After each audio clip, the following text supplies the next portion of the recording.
President Cyril Ramaphosa will address Parliament next Tuesday over the disastrous floods that left parts of KZN and the Eastern Cape in such devastation.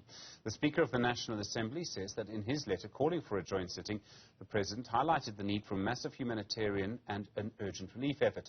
A national state of disaster was declared after KZN experienced flooding that left 435 people dead. As you know, thousands more have been displaced with very little access to basic services. This National Assembly Speaker, Nosiviwe Mapisa-Nqakula, says the sitting will also allow MPs to exercise the necessary oversight in the relief efforts in KZN.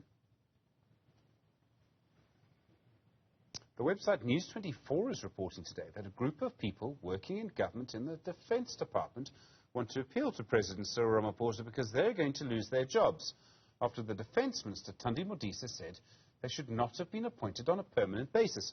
The officials had worked with the previous minister, Nosiviwe Mapisa-Nqakula. Normally, people in that office, it's called a political office, would actually lose their job when their principal is moved. They either move with the minister or they lose their job.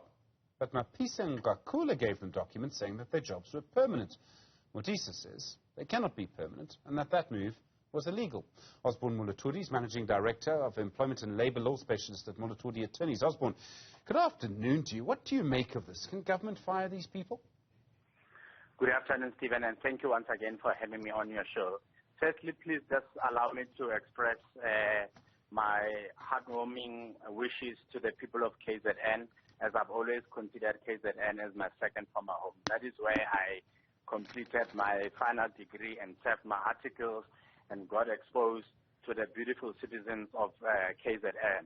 And so I hope everything will be well, and with the help of our government and other associations, that going forward we should not be having this kind of disaster that they are going through. Coming to your question, the challenge with this kind of arrangement is that it moves away from the key principles of contract.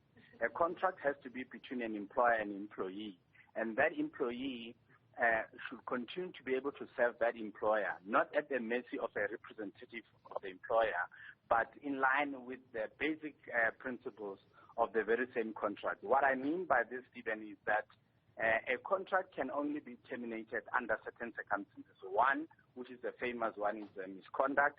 The second one is incapacity. The third one is operational requirements.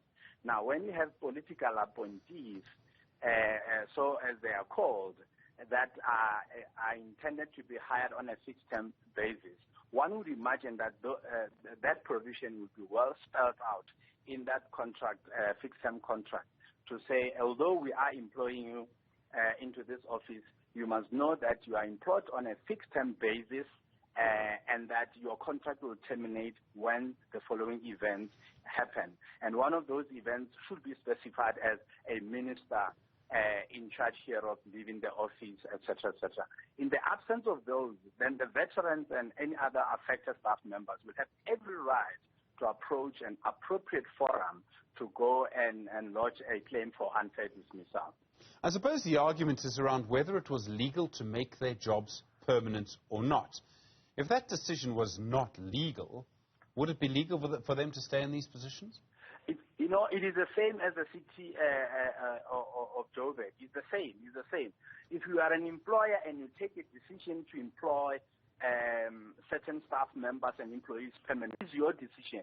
You cannot now later turn around and say, I'm reviewing that decision, and therefore my decision to employ those staff members permanently was wrong, and therefore I'm changing it and I'm firing, simply because a new political head is in charge.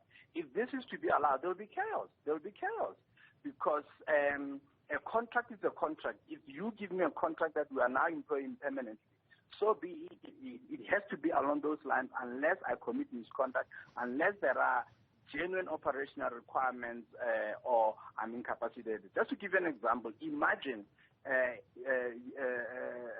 Osbourne working at Newzroom Afrika at the mercy of Stephen Grootes. Stephen Grootes is no longer the head of Newzroom Afrika, therefore I must live with him. It doesn't work that way, Stephen. And unfortunately, politically, they want to make sure that it works that way. And I believe that people that are affected have every right to challenge that kind of a decision. There's a limit beyond which you can review your own decision. If you're not happy with your own decision because somebody else took it and you don't want to be bound by the decision, approach a court of law.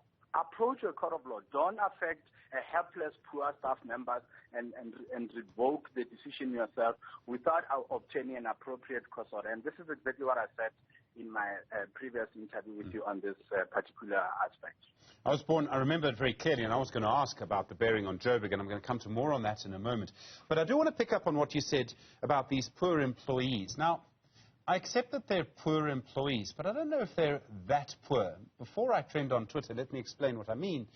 These are people who are political animals. These are people who would have known that they were being appointed for political purposes. So if they'd been a member of the DA, there's no way they would have got this job, right? They also would have known, because some of them moved from correctional services to defence when the minister moved, when Nosiviwe Mapisa-Nqakula moved.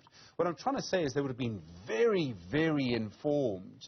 Does that have a bearing or not? Because I find that interesting. I mean, if it turns out that the decision to make it permanent was illegal, and these people would have perhaps known that. I mean, to put it all another way, we know about the politics of patronage. If what you're saying is correct, and I'm sure it is on the law, it means that there's no way to reverse the politics of patronage either. Well, the patronage attached to a political herd has to be reflected in the very same contract of employment.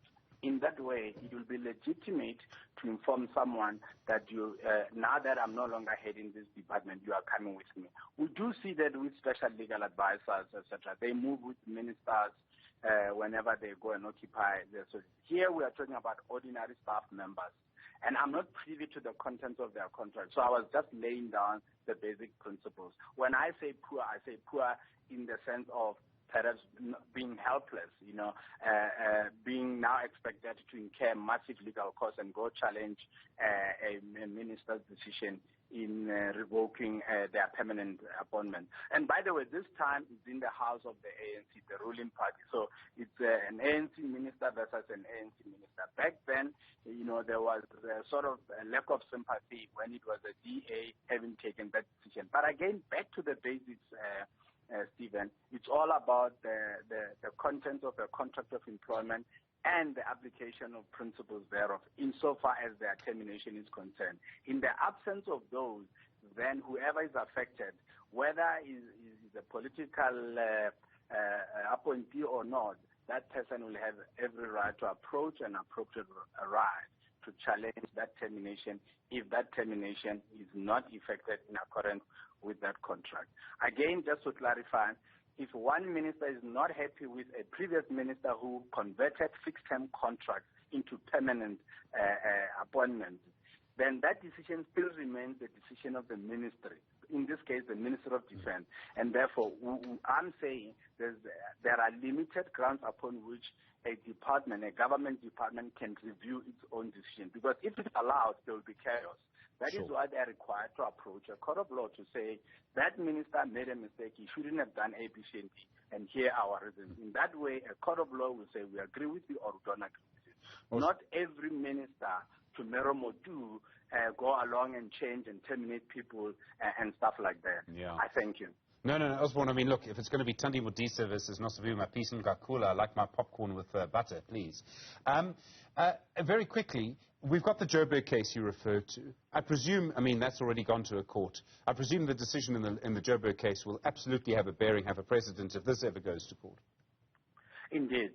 Indeed. It will have a bearing on the similar kind of cases. It will have a bearing on future decisions to be taken by the political herd, that they need to be careful when they conclude contracts of employment with their patronage, loyal staff, and at what stage could they be terminated. It will definitely have a bearing.